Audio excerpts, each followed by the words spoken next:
How are we there, guys? And welcome to another episode of the Smashing Crossbar Podcast. I'm your host, Josh, joined once again by Benno. How are you, mate? Oh, flat chat this week at work, mate. Stock take and everything else. But, you know, we soldier on. It's the way we go. So, how's isolation? Same on?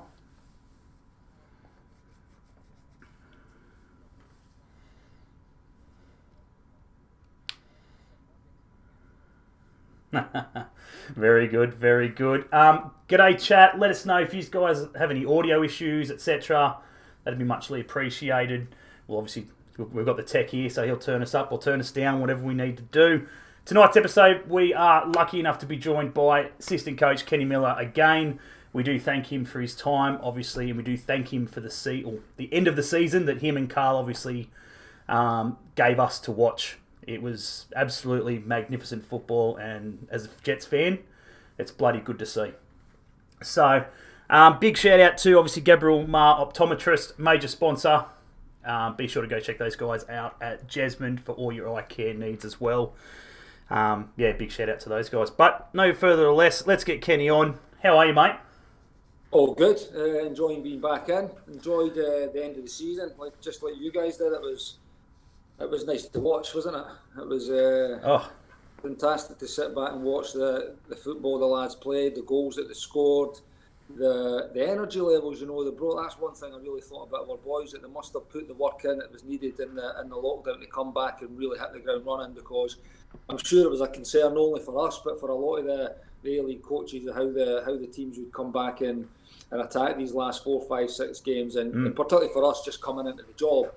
We had built up really, really good momentum, so it was really important that we built on that and finished off strong. But the lads were absolutely excellent, and like you say, the 3 wins and the draw, I mean, it should have been 4 wins, there's no doubt about that. So it was a real pleasing and strong end to the season.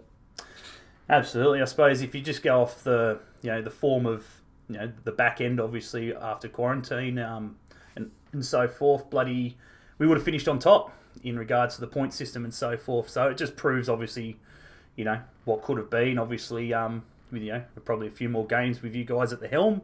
Wasn't to be, but we'll move on to next season, and fingers crossed, not much changes and there's not much break. Not much break, and these guys can get straight into it. Yeah, that's it. I mean, if you looked over the game since the boss came in, I think we'd pretty much be sitting top of the pile as well. So when you look at that as 10, 11 games, it's a good portion of the season, So it's important that the lads look at that and understand why it happened through a lot of hard work, listening to the manager and the way he wants to play, to really taking on his instruction to the letter. To be honest with you, the lads were absolutely superb, and realise that it's possible. The team was in some real bad form before we came, but I think the lads were unlucky, and I think we talked about that's in lockdown as well. They were playing some good stuff, but over the course of a season, if you put that kind of these numbers together, you're going to be right up there challenging. So, like I said, I said this back in April when we spoke, March, whenever it was, that I think there can be a real positive times and real excitement leading into next season. No, absolutely. As I said, it was good to see. Obviously, you've brought in a couple of one definite young bloke, obviously Lucas, and Mickey came in as well for obviously a short stint. Who knows? Might be an added stint for next season. But what did you make of those 2 boys? So that was Lucas and Mickey. Yeah, Mickey Neal. Yeah, obviously we never got a chance to really have a look at Mickey, which was disappointing. But it was important we got somebody in that position, as obviously Bobby Burns going back to the UK and in lockdown, so we needed somebody to fill in. But Lucas came through. Lucas is a player that caught our eye. We went to watch an NPL game. I think the lads were playing against an NPL team, and I think Lucas never even started the game. I think he came on at half time, if I remember rightly, and straight away he caught the eye. He's great energy. He's got a good size about him for somebody so young. His qualities were there. I think he's got real good delivery into the box and things as well. So he's one that caught the eye straight away, and he's one that we wanted to get involved with the group just to see him on a regular basis every day, see his daily habits, see how he would respond to actually training with the big boys. And listen, it was great. He's deserved his opportunities. He's one we've got real hopes for moving forward for next season. I mean, got a job on his hands to move Connor, because I thought Connor O'Toole was probably his best game that he had for us was in the last game. He was absolutely excellent, and again he's a player that just kind of seemed to grow into the role as the games as the games passed, and he listens as well. Again, great kid, wants to learn, listens to the instructions that the manager gives him, and again, even in that last game, from the second last to the last game, I seen him really grasp on the information that we had talked about, how he could improve as a player and make his performance that little bit stronger, and we've seen that. It was absolutely excellent against Wellington. Yeah, I think Ben and I both agreed. Obviously, the last game of the season, we had him as our man of the match. It was hard to fault. Obviously, the whole squad, they all played well. Noah included, absolute champion effort. Few lucky saves, obviously there, one off the shoulder and the one off the ground there, but nonetheless, he had a magnificent game and definitely deserved his team of the week spot. What are your thoughts on Noah, mate? Obviously, first we've seen him, and I think he was injured. He was injured when we first came in. So, Bo, the goalkeeping coach, he had been telling us right from the outset that this kid he's got abilities. He just obviously was injured, and we never really got to see him kind of pre-lockdown. But so back, and he was training, he was up to speed. He's only young. Being his debut, he's a big step to go for where he's playing to get into the first team. But he was excellent. Listen, he got his shutout, which was really pleasing. He had a few fortunate saves, I would say that. The one off his face, and then the one I think hit his backside on the line as well. As much as it was offside, he's managed to keep the ball in the net. But he was, he had 2 or 3 really, really good moments in the game that kept us. Firstly, it was at 0-0, and secondly, I think there was a really good action with Kakachi when he went through and he managed to make a double save, and he managed to parry it out for a corner. I think that would have been the equaliser at that moment. So it was a real big moment in the game.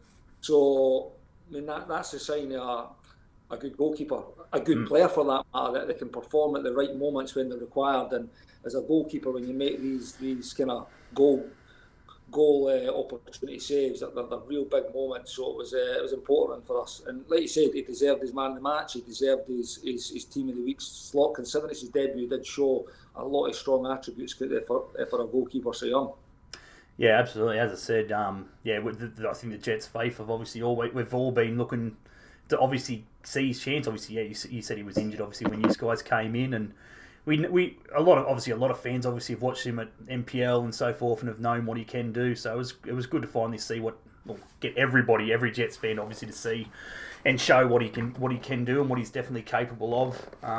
And moving forward, hopefully maybe a few more games next season. So what do we got here? Lockie's come in. Kenny, do we need to replace Dimmy's position?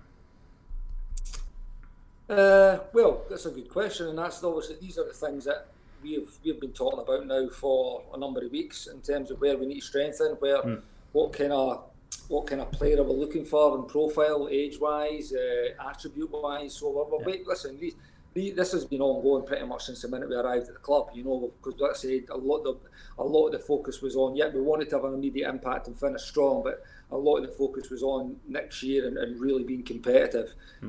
Listen, things have probably went maybe better than what we could have expected, I think, in the last 10, 11 games, and it's been, like I said, it's been great to see.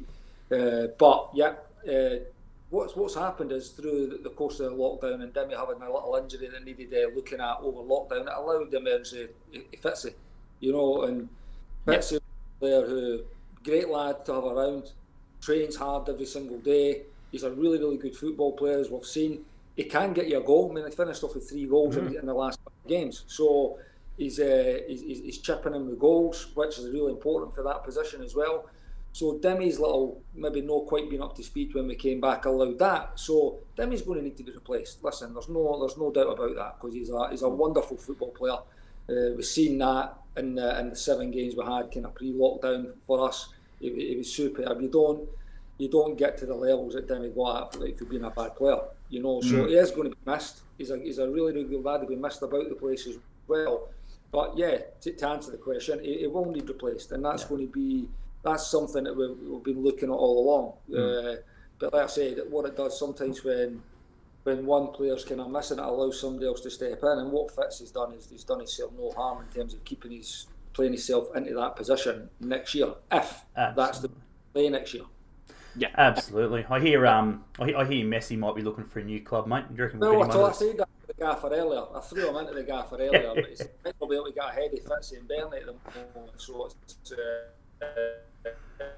wait and see. We'll keep on that one. Speaking of Fitzy though, obviously, Ben and I, obviously, we've all the fans have been watching him. Obviously, it's good to see him get, it's good to see him playing great, solid football. He's been so good to see him get regular minutes. Well, regular minutes. Again, he's playing great football, and obviously he's definitely a player that's moved around a lot. He's been at plenty of A League clubs, almost as many as bloody Liam Reddy, which is saying something, considering he's played at nearly every club in the A League. But it's good to see. Obviously, he's finally.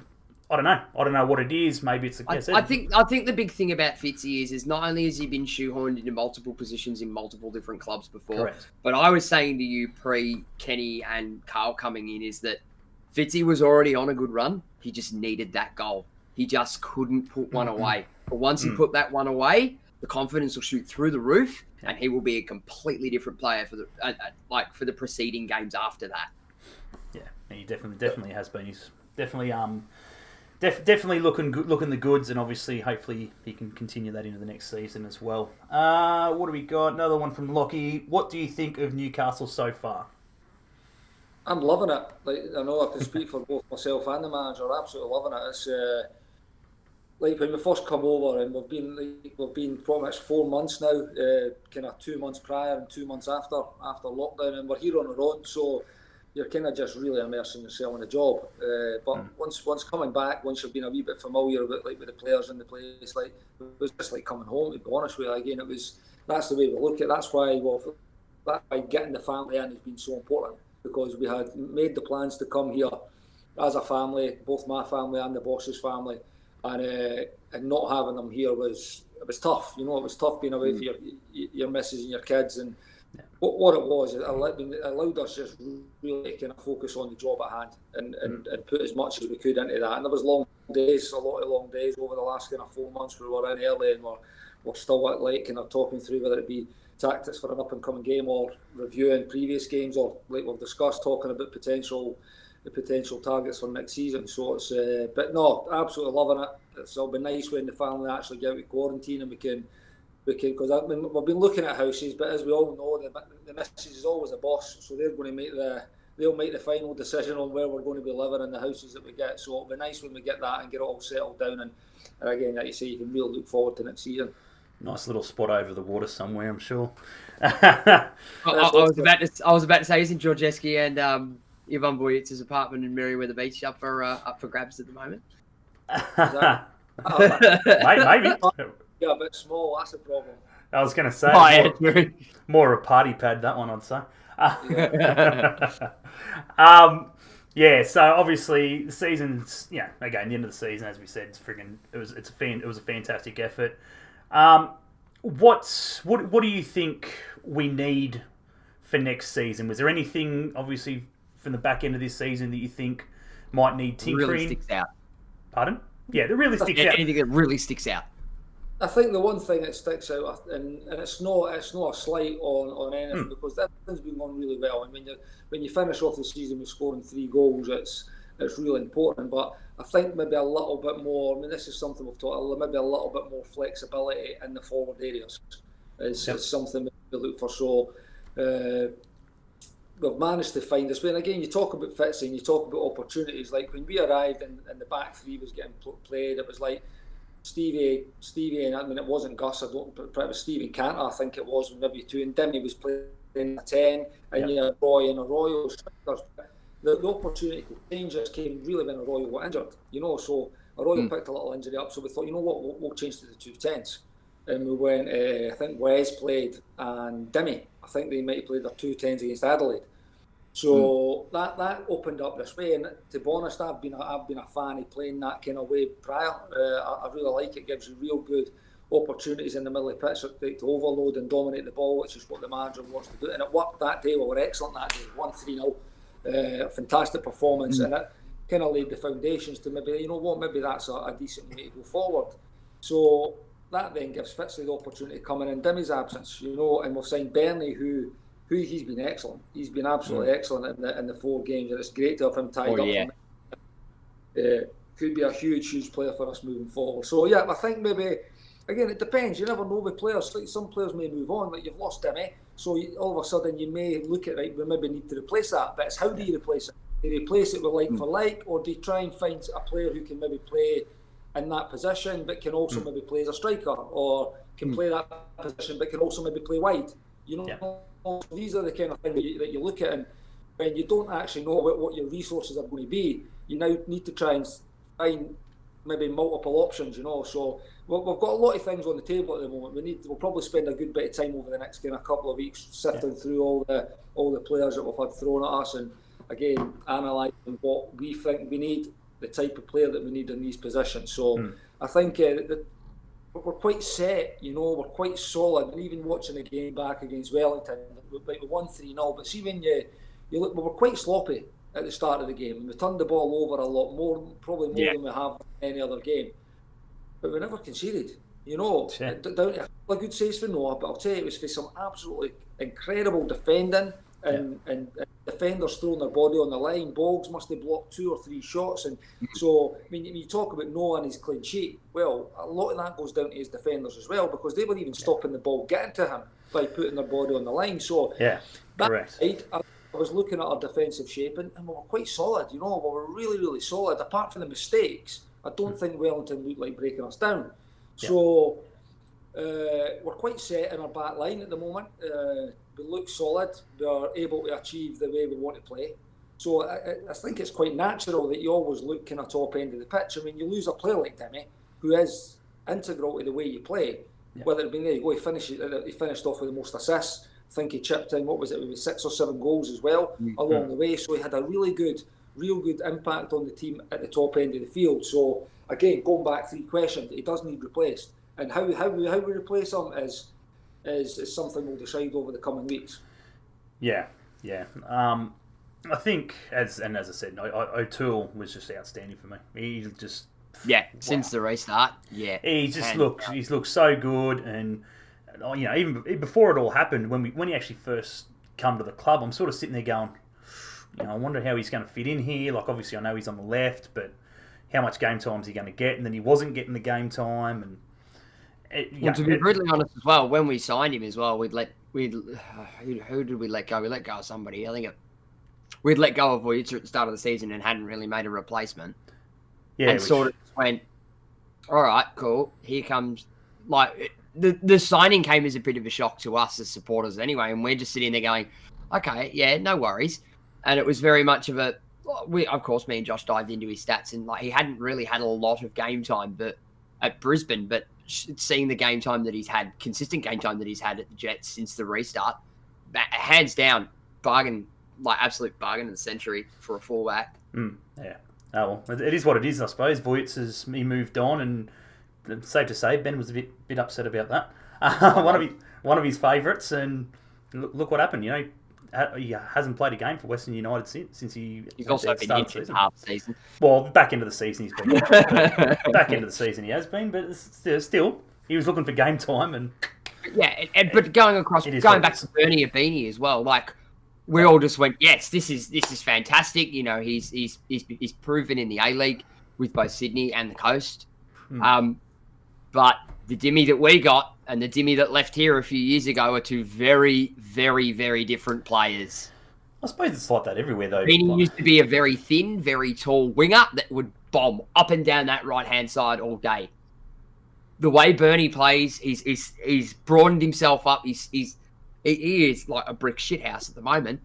Like, he's built solid as. But like the little things about like dropping between that midfield and the striker's line to receive the ball, and just his hold-up play and his strength in that, in giving other players time to move, was, paramount. And then you've got a banger from outside the box. Like, what more do you want? It's interesting. It's important you see, like, you know, like, Big Benny obviously has a previous relationship with the manager already. Gaffer knew everything that he could do and the qualities he was going to bring. But I mean, everything you're saying, it's really pleasing to hear you talk with the language that you're using in terms of dropping in between the lines and getting in these positions, because these are the things that we work on every single day. You know, and the manager's got a style that he wants to implement, and we've seen it. You know, and that's without any real time focused on it, because you're preparing for games. You are preparing for these specific things, and for the lads to have taken on the information the way they have, like, they deserve so much credit. But the manager deserves a lot of credit as well, because when you're coming in on a bad run of games, sometimes it could be easy to kind of go the other way and go maybe more defensive to try and shut up shop and maybe try and just nick a win just to stop the rot. But for the outset, the manager thought, no, this is what we're going to do. And you know what? We did see good glimpses prior to coming in that there's some really good players here. You know, and it was about getting them believing as well. And that's what I've said many a time. The manager is very, very good at that. He reaches to players on a personal level, not just professional, and he gets them believing in their own abilities. And it helps when you've got really good experienced pros as well. Topper, Boggs, really good. Roy, really important. Steve Ugarkovic seems like he's been about forever, and he's a wonderful footballer.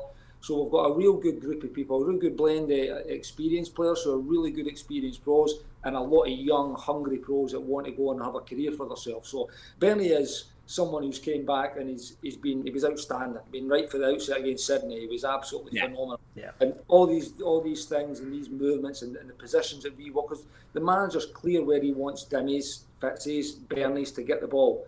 And that he's receiving it exactly where the gaffer wants him to get it. And at that moment, it's up to him to go and show everybody how good a player he is.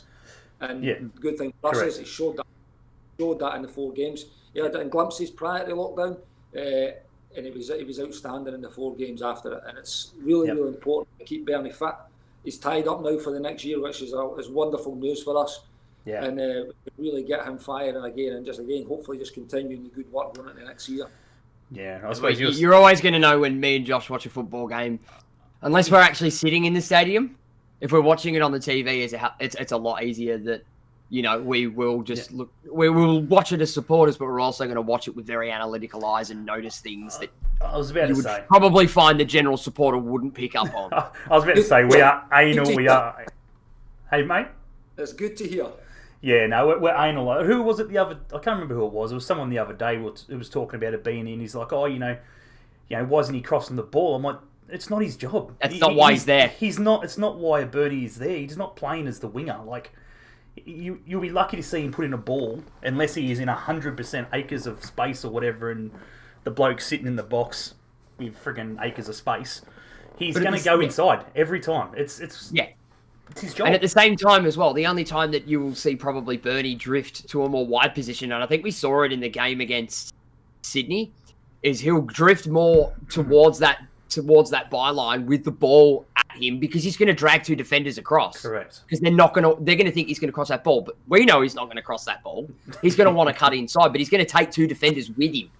Yeah, which is going to leave space in the middle. Yeah, someone's going to open up for him so that he can play the ball. Yeah, exactly. Yeah. Question I've got, I'd love, you see him every day. When he first come to the club, we had Laurie on, and he told us Arroyo's come in, and we're going to see speed to burn. What was the other one, Ben? I think it was over the top balls. Over the top balls, he'll get 9 out of 10 of them. 9 out of 10, he'll run on that shit. Get 9 out of 10 of them. Let's be honest, I haven't seen anything like that out of Arroyo. I haven't seen really 100% pace out of Arroyo. Again, from what Laurie was saying, like, it's just, Laurie was saying pace to burn. So, like, I'm expecting pure lightning. What's he like at training? Like, obviously, I don't know. I don't think, as a fan, I think a better question would be as you guys as coaching staff that have been working with him, what do you perceive his strengths to be? Yeah. There's no doubt about his pace. He's absolutely lightning. I would absolutely agree that we've probably not got the benefits of that the way we should have. It's something that, again, I would like to think, since the manager's care, there's no stone being unturned in regards to how, and it's not just about Royal, it's about any other player, how our job's to get the best out of every single one of the players that we've got at our disposal and use the attributes that we've got to the best of their abilities. So we know what our Royals' strengths are. But it's not just about pace. It's about what position are you going to be making these runs from. It's about what position does the ball need to be in for us to maybe get the most benefit of that, to where the most space is going to be behind. Yeah. Again, Arroyo is coming to another country, not speaking a language. You've got to understand these are the things that you've got to look at on a human level, and maybe not just about his abilities as a footballer. And it might have taken him a little bit of time to settle. And in terms of a lot of over-the-top balls and things, well, I'll ask you two guys, do you think we'll play a lot of over-the-top balls since the back managers came in? It's got to be part of our armoury, but we're more kind of playing our way through rather than putting the ball over. So it's also maybe, but there's always times, you have to, if you look at Liverpool, one of the best teams, they play so many balls over the top, whether it be Sadio Mane running through or Mo Salah, they constantly make runs. But it needs to be aligned. It needs to be aligned with the pass and the run, and the timings need to be really, really on. That's something, again, that we try to work on a lot towards the end of the season, is having that threat, because when you've got a player like, and by the way, you don't need to have that lightning pace. Arroyo has lightning pace, but you don't need to have that lightning pace to make clever runs in behind. You need to see the picture, and you need to make the run in accordance with the players on the ball, and you need to connect. So that's something that working a lot on, because it needs to be part of our armoury. We can't just play in front of teams all the time. I think you've seen in the last two games, teams are aware of how we're playing.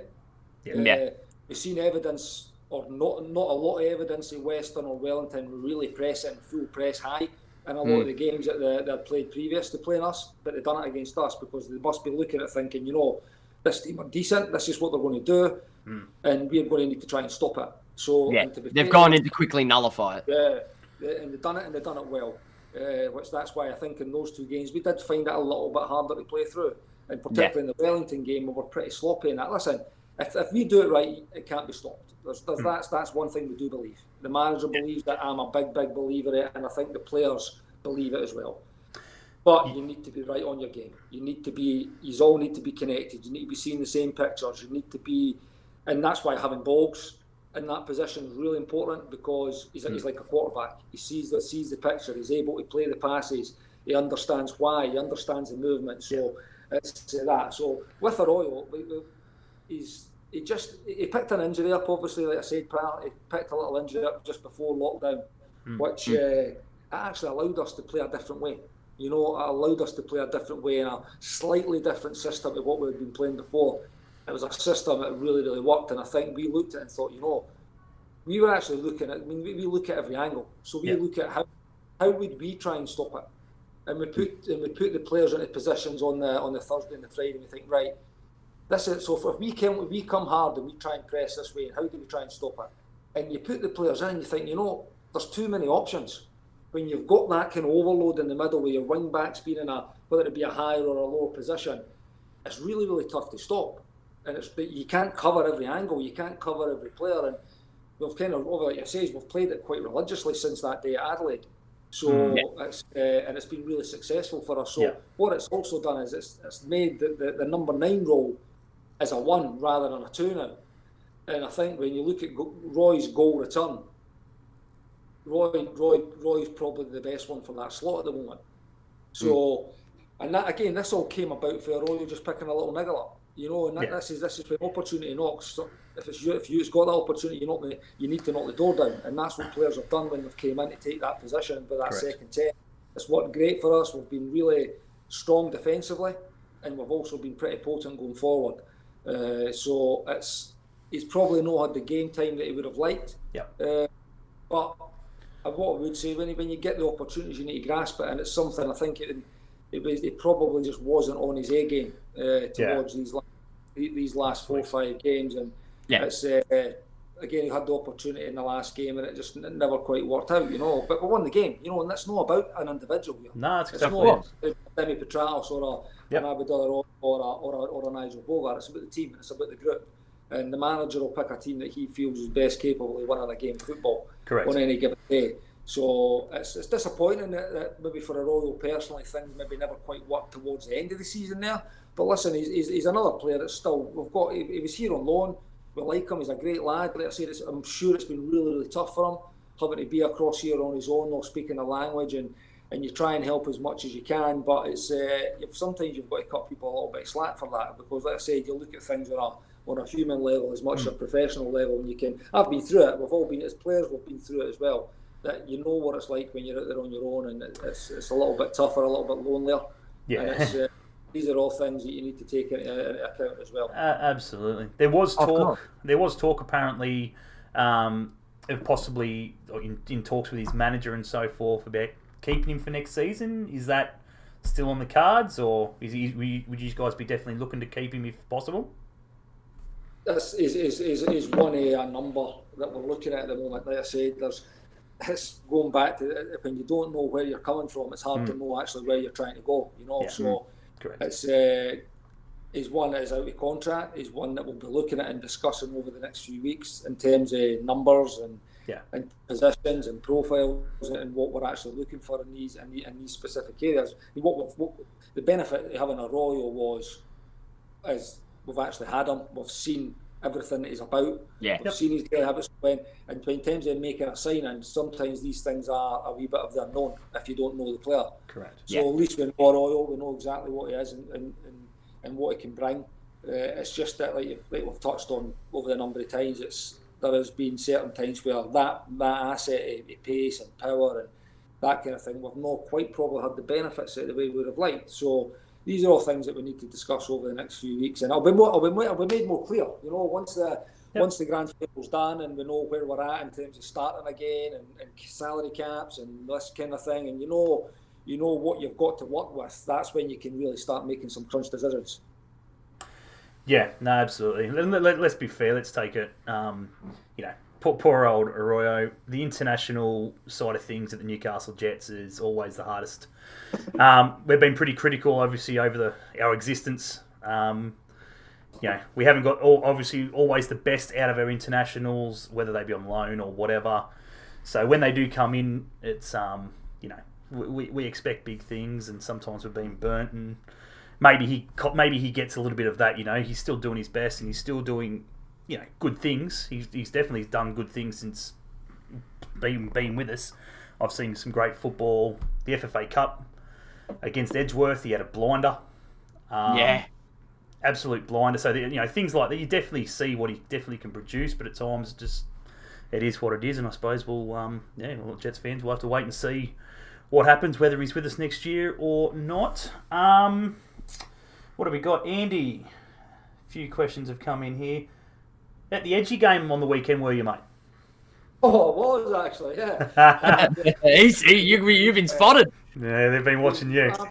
Spotted, yeah. We took it, and there was maybe a wee opportunity maybe to go and play again at that level. So it was a case of going to see what it was like, what it was about. So it was interesting, to say the least.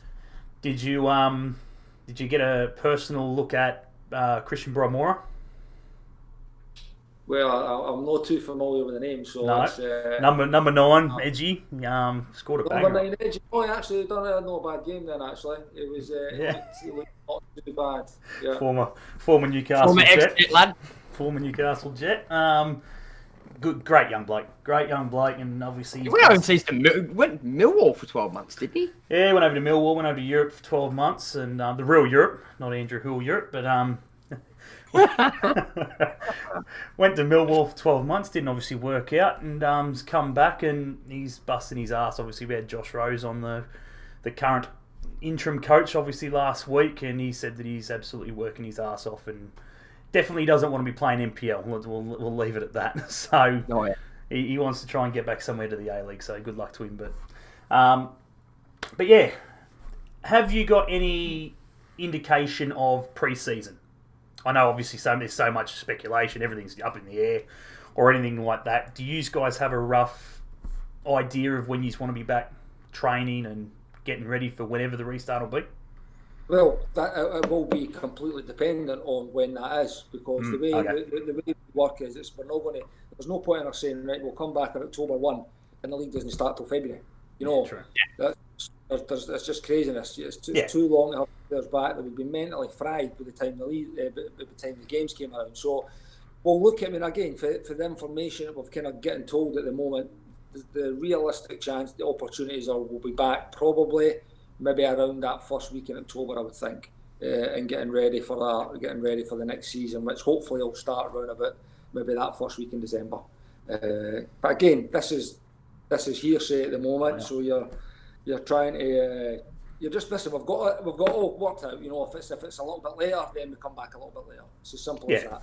The lads that I touched on before, we trust the players. You know, there's no doubt they'll be working super hard through the close season to come back, because you know the vibe that we've got is that everybody's enjoying it. You know, they want to be part of this group. They want to be starting. So this is an opportunity now. It is. I wouldn't. It's the old say. It's a fresh slate. You come into a new season. If it was me, I would be working super hard if I wasn't playing to try and come back and I've got the edge on somebody. You know, so I'm coming back maybe a level or two ahead, and that maybe gives you that opportunity to maybe start a pre-season game or a friendly, which you maybe be able to get an opportunity to grasp that position. So that's the way I would be looking at it. And by working with the players over these last few months, I've no doubt they'll be thinking the same way. So I expect our boys to be coming back whenever that is, mid-October, start of October, and real good nick to attack this next season. Yeah, no, absolutely. I think right. I've got a little one for you as well, and I'm going to go a bit. We're going to go a bit off the Jets and a bit left of centre, but I thought it was a relatively interesting question, and that is, who have your major influences been during your coaching career? Listen, lots and lots and lots, because you actually learn so much, even for the bad stuff. You know, sometimes like the what not to do's are just as important. But one of the main kind of influences on me was Walter Smith. He was my manager both for Scotland and Rangers. He was, he's won so many trophies and been major successful as a manager of Rangers. He done great when he came to Scotland as well. So he's kind of shown a lot of how to deal with, actually manage players and manage a huge club and maintain a level. Because again, I think it's really important as a coach or a manager that, well, more so the manager, but is to try and maintain it. It's really important not to get too high. You know, when things are really going well, that you don't really get carried away. And I've seen managers that have not been able to do that. And when you win, they come in, they're bouncing off the walls. And when you lose, you don't see them for 3 days. And I think that's wrong. Managers need to keep a level that they don't get too carried away when things are going well. But at the same token, when things are not going so well, it's your job to pick the players back up, you know, so you can't be seen to being too down. So Walter had this like amazing, he had an aura about him, you know, he had a real aura about him that he just demanded the respect of his dressing room, and it was excellent for me, really was. And as a coach and as a younger pro, when I first came into the game, I had a coach called Donald Park, who I still speak to now. He worked with SFA for a number of years, and he was just a wonderful coach. He took me pretty much when I was 12 through to 20 when I left Hibs, and then he even had a little kind of wee cameo role with the Scotland team when we lost. I think it's when we lost Walter Smith actually. It was when we lost a manager, and Donald came in and took over as the assistant for a game or two.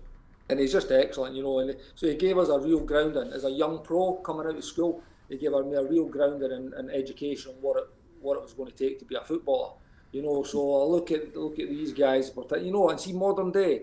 Of late, I've worked with some of my friends because I'm 56 and still playing. So it was I've started working. Everybody I was playing for now was like an ex-mate or an ex-teammate. Yeah. So working with Gary Caldwell was really good.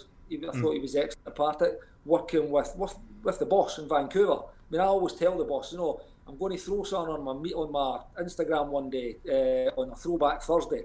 So the gaffer's first game in charge as a manager was against New York Red Bulls, and I was his player. So he was manager of Vancouver, and his first ever game as a manager, and we won 4-1, and I scored 2. So I always tell the gaffer that I've got your career off and running. So we'll get that on.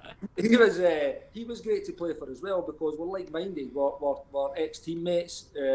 Obviously, fast forward now 6 years, we're now working together at the Newcastle Jets. So the gaffer's very, very good as well. And Mark Warburton was very, very good as well.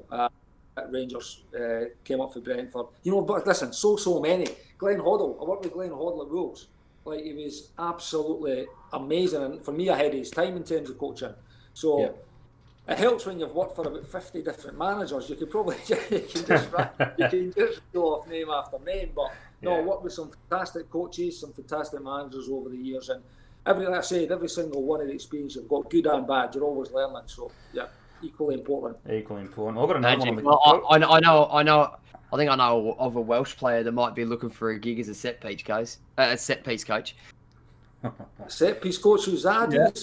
He's going to have to take my spot. What's all that? All right, we'll find it out. Kenny Miller versus David Cottrell. David Cottrell, you looking for a job, is you? The gaffer will know him. Oh yeah, he will. Yeah, definitely.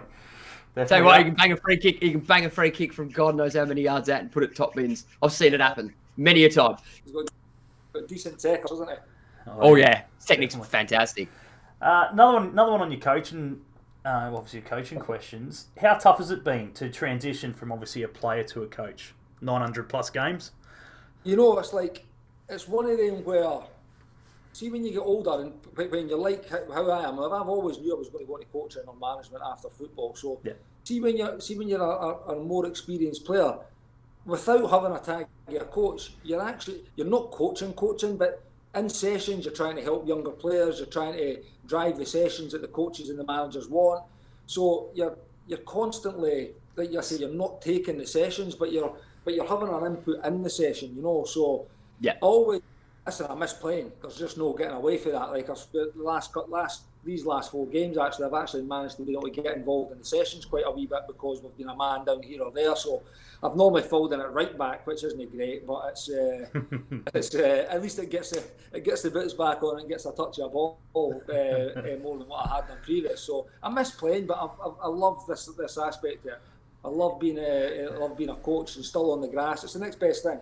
Being on the grass with players, and let me tell you, it was a big decision to retire because I still would have been playing. I still could have been playing, and when the opportunity to come and work with Carl, I thought, this is the opportunity that I've been waiting on. To come and work with somebody who I know is like-minded, who I respect, because I've worked with him I've been a player and he's been a manager before, so I know what he's about. And see, I don't think there's any better. You can't get a greater satisfaction when you're actually working on things on a daily basis, and then you watch the players go out and achieve it. It's like some of the stuff we've played in these last 4 games. You're sitting watching, and we've probably watched it on the Thursday and the Friday, and then it's coming to fruition on the Saturday or the Sunday, and you're sitting thinking, that's when it's paying off. All the work and all the time and the amount of time we sit in that office and we're going through how we want to play and who should play and how we can hurt the team. And then we go out and we put the sessions on. And by the way, again, I always say it, the credit goes to the boys because the boys have taken it on. And they're the ones, when they cross the white line, they need to go and carry it out. And I couldn't speak highly enough. Couldn't have wished for a better group to be working. The first real coaching job, to be working with a group like this is special, So I think there's a real exciting season ahead of us. And it's I can't wait for it to get started. Do I hear injury replacement contract? Maybe, you never know. That's it. You need get the gaffer back on, and you can throw that at him because we're chasing him. Don't worry. We're chasing him. I sent him an email the other day, and hopefully he'll get back to me soon enough. He's a busy man at the moment. He's buzzing. He's just buzzing to see his family. I'm sure. He's just counting the days, like yourself. I'm sure. A couple more. And we'll let you go, mate. Obviously, I was going to say, end of the season. I was I meant to message earlier today. Your prediction for the grand final. Who do you think's going to be in the grand final? I'll tell you at the end of stream. You're telling at the end of stream. I need to do my research. Yeah, I don't want Sydney to get there, but I figure Sydney's due.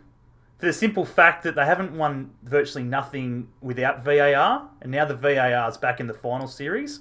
I reckon they'll make the grand final. I know where you're going with this. They have played, since the restart, they have played like absolute shite. Oh, yeah. They've played like absolute shite. I don't think I've been so excited to watch Western United beat them and then watch them lift a trophy, not only in an empty stadium, but the fact that they got beat, which is absolutely funny. What do you reckon, Kenny, mate? Who do you reckon? Obviously, you've seen him a lot closer than we have. It's a tough one. Obviously, Sydney before lockdown were in incredible form and unstoppable, really. Yeah. But since they've came back, they have been poor. You know, they all started another game. Because, I mean, they beat Wellington, but Wellington should have got something out of that game. There's no doubt about it. Oh, yeah. And then we followed up a few days later and beat them. So they're not in great form, but they're a good team.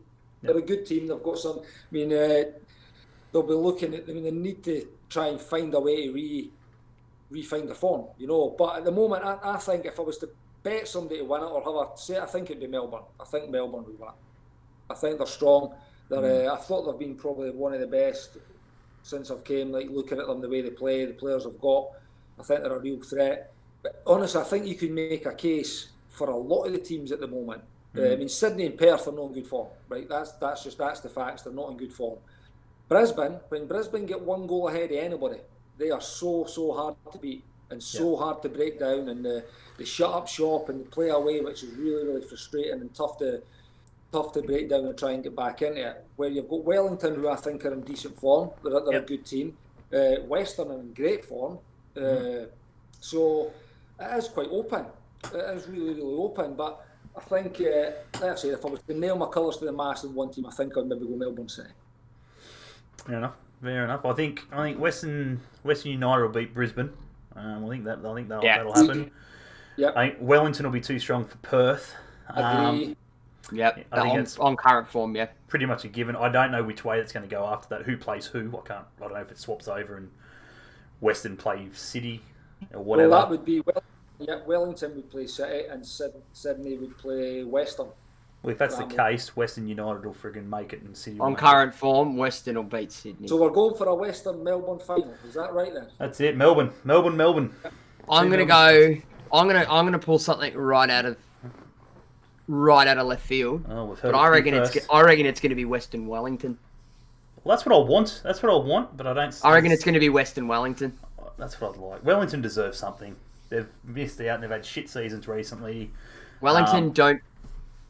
Wellington, not only do they deserve it, but they need it. I think Gary Hooper, if he's missing, it'll be a big loss for them. Yeah, correct, yeah, huge. And if anything happens to Ulysses de Villa, count him out. So count him out. I think if Hooper's not back for injury, I think he'd be a big loss. Absolutely, yeah. It'd be good to see Ufuk Talay get one over Sydney. Leave Sydney. Over Corica. Yeah. Leave Sydney as an assistant straight to Wellington, and then that'd kill be Sydney. Good. That'd be good. But yeah, not too easy, mate. I think I've got one last one for you, and it's pretty open. What can the fans expect next season? Well, I would expect more of the same. Yep. I'm hoping it's going to be even stronger and even better. I mean, we're going to have, like you've said, 6, 7, 8 weeks to build on things that we've been really good at, and improve on the things we've been not so good at, and really look to attack the season. I mean, I think, for us, keeping the group together is important. So if you're, again, like I said, we're quite fortunate that we'll pretty much be able to, near enough, name the same kind of team where everybody's tied up at the moment. If you can get the recruitment right and strengthen in 2 or 3 different areas, that then not only strengthens those positions, it strengthens the whole group, and it drives the standards on every single day, which is what you're looking to do. So really just building on this momentum that we've gained over the last 3 or 4 months, the 10, 11 games, that we improve on it, we keep the lads believing in it, and they do, like I said, it's a wonderful group of players. I've absolutely no doubt that there could be something special brewing next year. Yeah, no, absolutely agree. Hopefully by then. Finals run. Yeah, another finals run would be good. At the end of the day, just fans. I just want to be able to go to a football game. Yeah, that'd be nice. Looking forward to that as well, getting the fans back. Absolutely. That's a big thing. I don't know if you guys can remember the Perth game. So we're playing Perth, and I think we talked about this before, and Wes and Burnley were coming on with about 25 minutes before.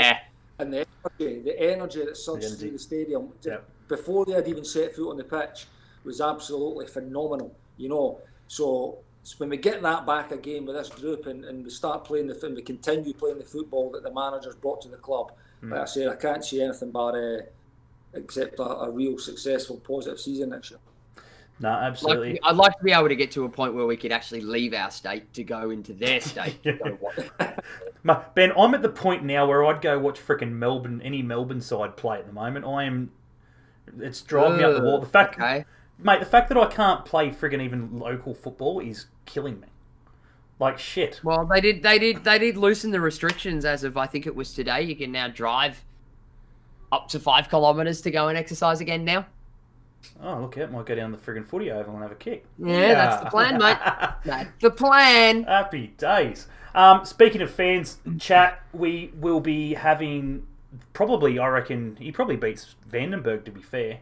Number 1 Jets fan, Toddy Blackwell, nobody from Newey. Ah, yes. Don't know if you've met him yet, Kenny. He's an absolute legend. He virtually every training session or anything like that, I'm sure he's been down there since you've been there.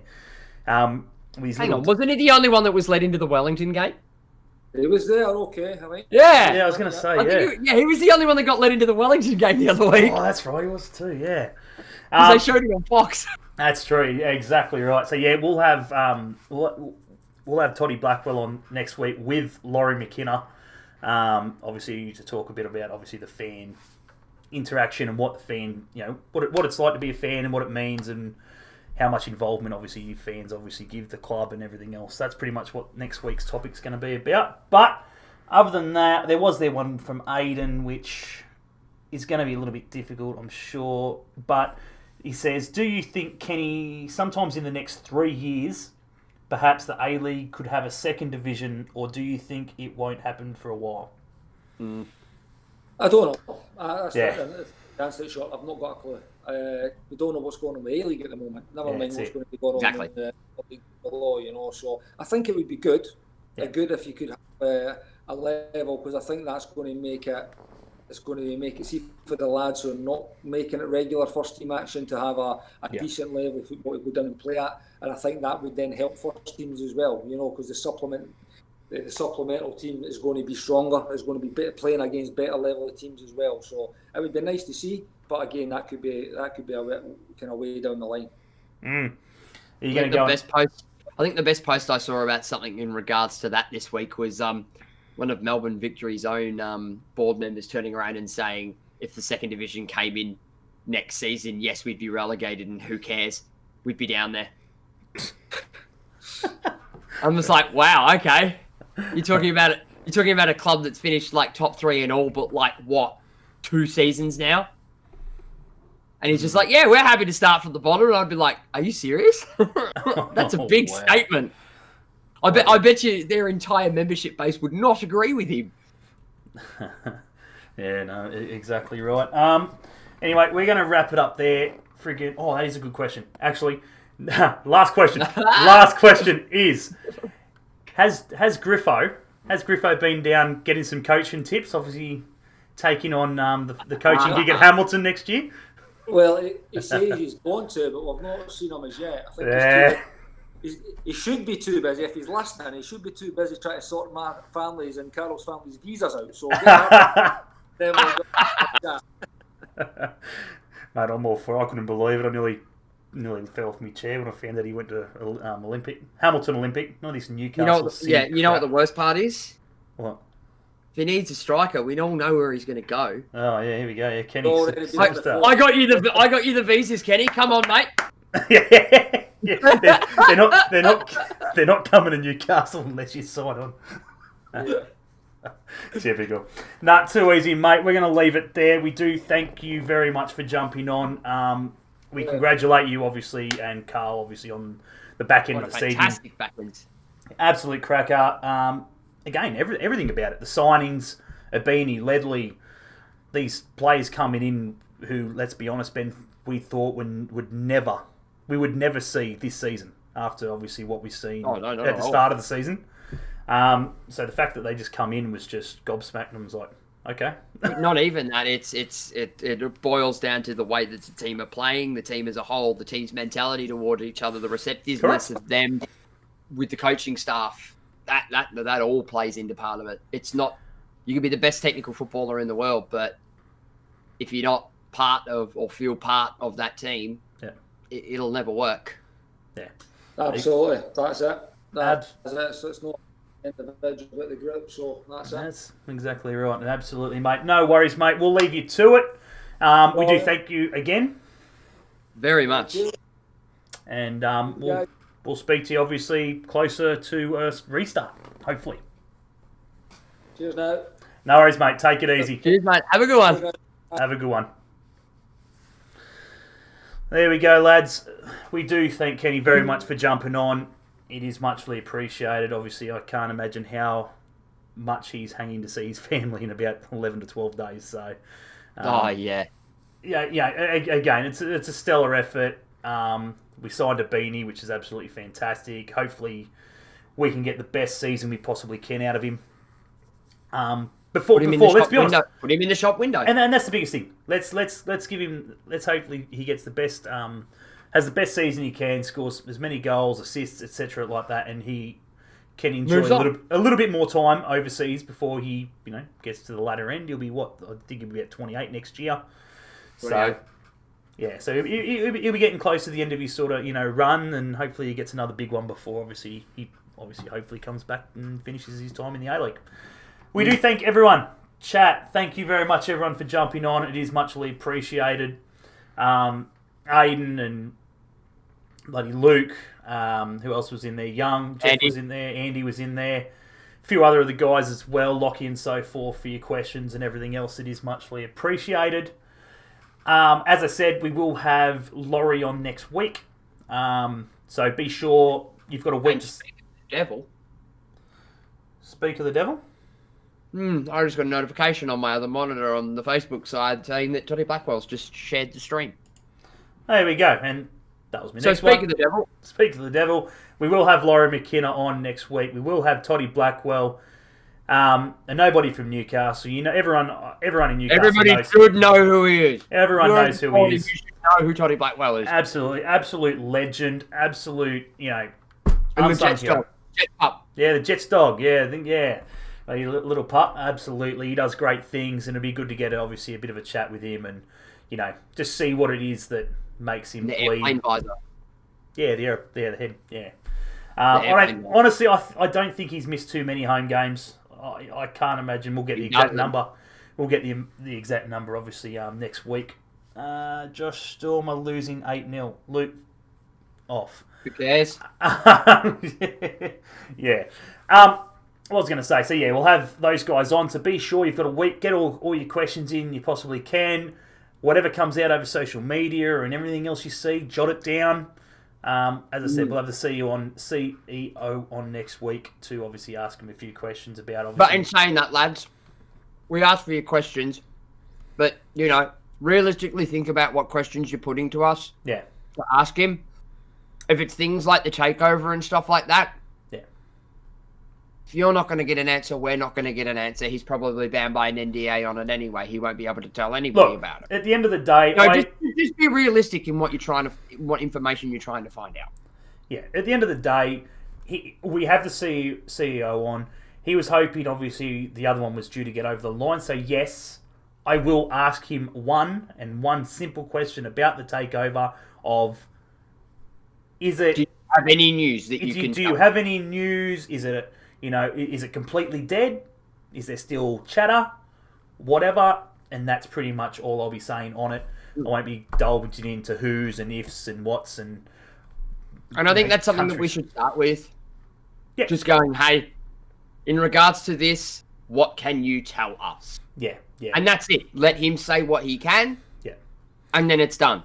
At the end of the day, the podcast next week is not about Laurie McKenna. No podcast that he's on is about Laurie McKenna. He'll tell you that himself. Yeah, very humble. Next week is purely about fans, about the fan base, about obviously what it means, obviously how tough it is being a fan currently. Obviously not being, most, not being able to get to a game in what we've seen is the end of our season this year. And again, just what makes fans. That's the biggest thing, and that's what I want to try and get out of it now that we have. And we're speaking to one of the biggest Jets ones. Exactly right. I am going to speak to Vandy as well, and obviously try and get him on at some point because there's no. Could you imagine? Everyone needs a number one fan, and then everyone needs that number one serial pest, and freaking. Vandy is that. Vandy is that. He's an absolute legend, but at the same time, we respect him, we love him, but he is a pest. He's a pest. It is what it is. But yeah, no, as I said, guys. No, right. Millie keeps him in line. Yeah, exactly right. But yeah, no, as I said, guys, it is what it is. You know, straight up, next Thursday, it will be most likely same time, 7:30. I will probably have another podcast on next week. Simple chat. Really? Yeah. No. Another Facebook pop-up. Somebody else has shared the stream. Oh, okay. We'll get with All that. Out West. Oh, yeah. The boys All out Out West. Absolutely. Actually, that will... Legends. Yeah, okay. That's quite bizarre, Ben. I don't even know how you done that. But that's... Oh, it just pops up. No, but literally, as I just said, friggin' I'm looking at doing another friggin' podcast next week, and you just took who I'm trying to tee up. Which was absolutely bizarre. I didn't know. Which was absolutely bizarre, the fact that they just popped in and done that. So, yeah, cheers to the guys, obviously, at All Out West. If you haven't gone and, again, you know, not really our thing, obviously, being Jets fans and so forth, but those guys are doing a great job down there in their first season. Oh, shit, yeah, they do. And they do a great job, and at the end of the day, you support everyone that you possibly can. So, yeah, no. Support the code. Absolutely. Be sure to go check out those guys as well if you haven't already. You don't have to do anything. Just go down. They're on everything. They're on Spotify and Christ knows whatever else, YouTube. And yeah, we're working on it. Shit like that. Yeah, absolutely. But yeah. So yes, possibly 2 next week. We've got a few others in pipes. Obviously, we'll have a bit of downtime. Obviously, with no football after next weekend. We'll obviously start talking about Premier League after that for a little bit, but it is what it is. The other thing as well... Yeah, exactly. The Premier League, Championship. Yeah. It is what it is. Thank you. You two can look like... You two can play like Leeds. Maybe. I'm sorry, their kit got released today. I reckon it looks fucking magnificent. Yeah, it looks tidy. It looks tidy. For a Leeds kit, I know there's not a lot that you can do with it, but it actually stands out from some of their previous kits really well. It really does. Obviously, the other thing as well, obviously, totally off what we were just talking about then, but back to our sponsor, be sure, obviously, at the moment, they are running a 25% off sunglasses and obviously prescription for the Crossbar Capers channel. So we do thank them very much for that. Be sure if you need anything, need sunnies, your friends need sunnies or whatever it is. On the Facebook page. Get onto them. It's all on the Facebook page. There's a code there. Let's be honest, you walk in there and friggin' say to them that you watch the show of Crossbar Capers. I don't think they're going to turn you away because there's not too many. So the fact that you've actually know the name, that's probably going to be enough. But we do thank those guys for everything they do for us, and obviously everything they do for Newcastle as a whole in obviously the eye care industry, as well as I've been making some of these bad boys. If you haven't seen the Facebook page yet. Some of these bad boys, it's probably going to be pretty blurry and shit. But it is a coaster made up of the logo. I have made a few. So if you do want some, let me know. I'll obviously... Do I smell a giveaway? Possibly a giveaway. It will be a giveaway. I will send them up to Lockie at, obviously, Gabriel My Optometrist, and they'll be there if you want to go in and grab one, because I'm not going to post them out individually to everybody who wants one. They will be at obviously... Jesmond, Eye Care Plus, Gabriel My Optometrist. If you do want one, pop in, see him, and or message me saying you're going to go get one, and I'll let him know to put them aside or whatever it is. But yeah, we'll put that on obviously a little bit on one of the posts a little bit later once I count up how money I'm going to send. But yeah, look, as I said, guys, it is muchly appreciated. What a season we've had. An end of the season anyway. A rocky season. Typical Jets fashion, rocky season as always. No, I wouldn't say rocky. Sorry, that's the wrong word for it. It was a roller coaster season because it did a bit of this. Even done a few loops too. Nah. So roller coaster is probably a better word. Yeah, roller coaster's the prime word for it. Yeah, a few loops. Definitely Matty V, laugh out loud. Chatty has got how you going, mate? Chatty. But yeah, so look, it is what it is. Another season done and dusted, unfortunately. Good luck to obviously everyone else who has made the final series. VAR comes in. How much of a difference will VAR make? I can tell you right now. Comes in, Sydney will win. I can tell you guys right now, it's going to be a dog's breakfast because whatever the teams have been getting away with for the last 6 weeks or whatever, they will won't be be able on the head pretty quick. They will not be able to get away with, obviously, as of Saturday. And let's be fair, there's been some scrappy goals and so forth that probably wouldn't have stood otherwise. Some really contentious calls too. Yeah, so look, it's going to be interesting to see what happens. There'll be a lot of arguments. There'll be a lot of carrying on. Good luck to the referees over the next 2 weeks. That's all I can say. Look, to be brutally honest, I'd love... My head tells me no, but my heart tells me yes. I want a Western United Wellington Grand Final at Bankwest. Yeah, look, I think Western United will definitely beat Brisbane. I don't think Brisbane...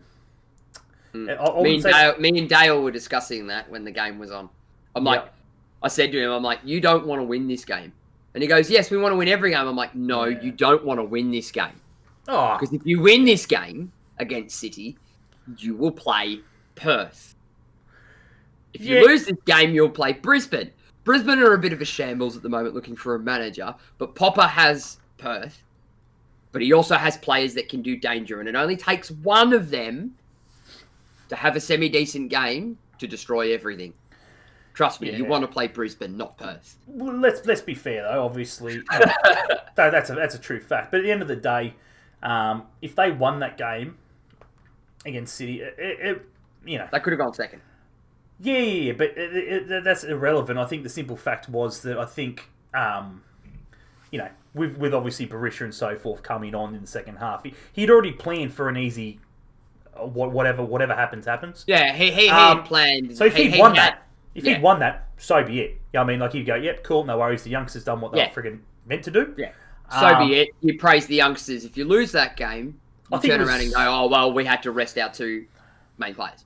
Yeah, I don't think it's so much rest them and so forth. I think they come on a little bit earlier than what he was anticipating them to come on because they started to really fall off the wagon a little bit. But that's at the end of the day. At the end of the day, I think it was more the fact of whatever happens out there when they walk back into the sheds, there was no grilling. I think it was just more of a, righto lads, you've learnt from the mistake. You've learnt, there's obviously things we need to work on and change and so forth. Barista and co will come back into the starting lineup.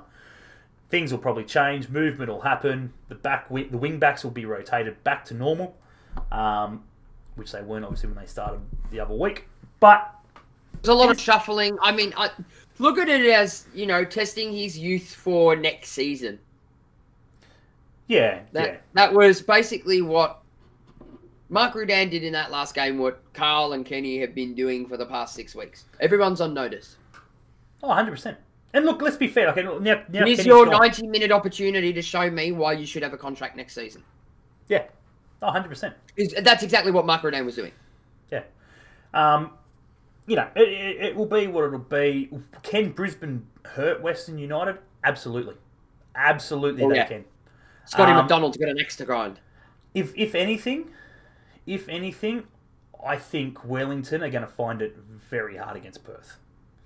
Because if it was any other team, if it was any other manager, I would have probably said their time's done, the wheels have fallen off, they've struggled for too long, there's been too many weeks that they've struggled.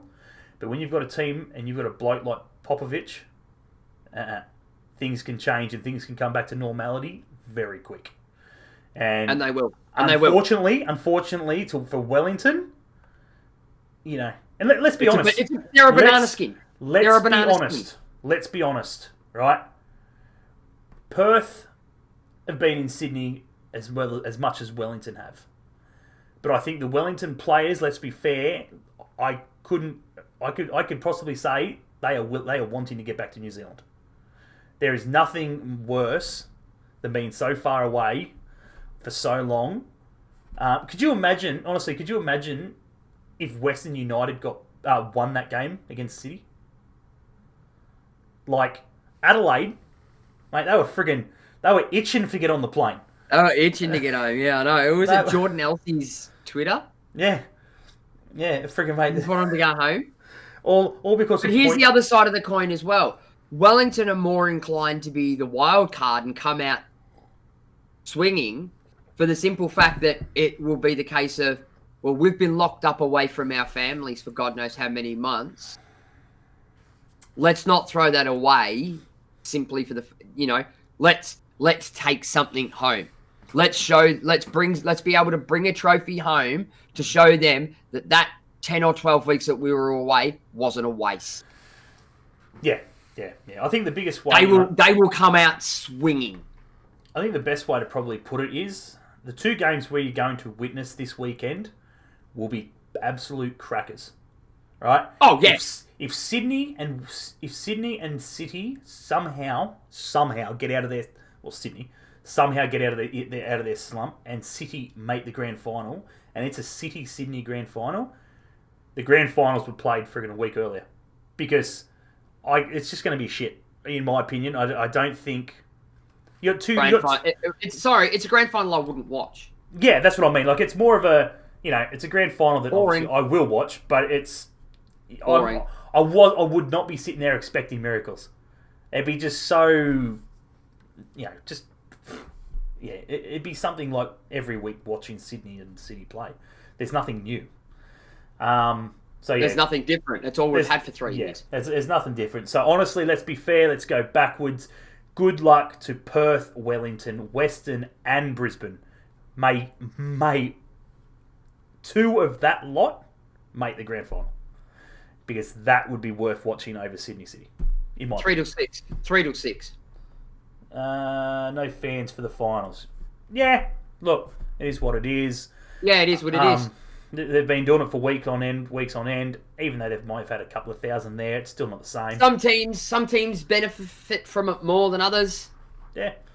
Other teams would have benefited from having a home stadium, but they're all playing on neutral ground. It is quite literally, pardon the pun, a level playing field. Absolutely. Wellington have got more fans friggin' watching them over here than what they friggin' did at home. No disrespect to the New Zealand. Shit! So many. There are so many like Victory supporters and Coast supporters and all that love a good underdog, and they generally pick the Phoenix. Yeah, absolutely. I've done the same beforehand as well. If it's a game of two nobody sides and the Knicks is playing, I generally back the Knicks. It's amazing to see that. I think it was Sydney. If anyone watched the Sydney Western game, pardon me, the amount of Western United fans that miraculously became Western United fans because they had the merchandise truck out the back became Western United fans. It's amazing. So it was good to see, obviously, so many, because I couldn't imagine. I had no idea. It wasn't until about halfway through the fact that Boz has come out and just gone, I forgot they had the friggin' Western United fan supporters friggin' truck or whatever it was out the back for fans to get gear. I'm sitting there going, that makes a lot more sense. So I'm sitting there going, shit, there's some bloody Western United fans friggin' in Sydney. Holy Christ. Dale's got himself a home and an away kit now, so we've officially converted him to the A League. Yeah, wrong side though. But it is what it is. But yeah, anyway, it is what it is. As I said, we do thank you guys very much. Be sure to, obviously, if you're new, welcome. Go and give, obviously, the YouTube side a subscribe. Go follow the Facebook page. I think we're up to nearly 170 followers, if not more. That's from the count the other day. On the Facebook page. Yeah, on the Facebook page. So yeah, it's absolutely great to see. Obviously, we do thank everyone for jumping on that. Again, if you are keen and you do want a Crossbar Capers coaster, will be a giveaway. Put your hand down, Ben. You're not getting one. I want one, then you can do my ones. Still get to watch some MPL. Yeah, lucky you bastard. But yeah, look, at the end of the day, it is what it is. We've got plenty of stuff happening in the pipes. We've got plenty of things going on. We do want to make this channel as big as it possibly can be. And without you guys, it doesn't happen. So we do thank you guys very much, Lee. Be sure, obviously, again, pop over onto Ben's side as well. Corner Flag Games, go check out his stuff. FIFA wise, does fair bit of stuff there with custom career modes and everything of that nature.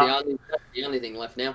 Yeah, that's it. Yeah, big things the rest coming. of the stuff's done. We're in prep for FIFA 21, lads. Big things happening, obviously coming soon. FIFA 21 will be here. So much hype, so much talk. Possible failure and disappointment, like always. But who knows? We'll see what happens. They may freaking produce a miracle and give us something on release date. That would be fantastic. There's nothing worse. Broken on release date. Yeah, that's what I mean. Like, there's nothing worse than freaking getting a game, getting the hype. Well, yeah, getting in, whacking it in, and then going, that's broken, that's broken, that's broken, that's broken. Ooh, that works. Oh, no, it's broken. Like when it released last year and it had that fatal bug in the Champions League for like 4 seasons in, and every career mode that was started on day one was basically unplayable. Yeah, exactly. It's still not the only. Which means everybody's seasons got held off for like 8 weeks until they fixed it. Yeah, that's true. Not the only thing left, Benno. Yeah, absolutely. He does obviously the need for speed. Fuck me, dude.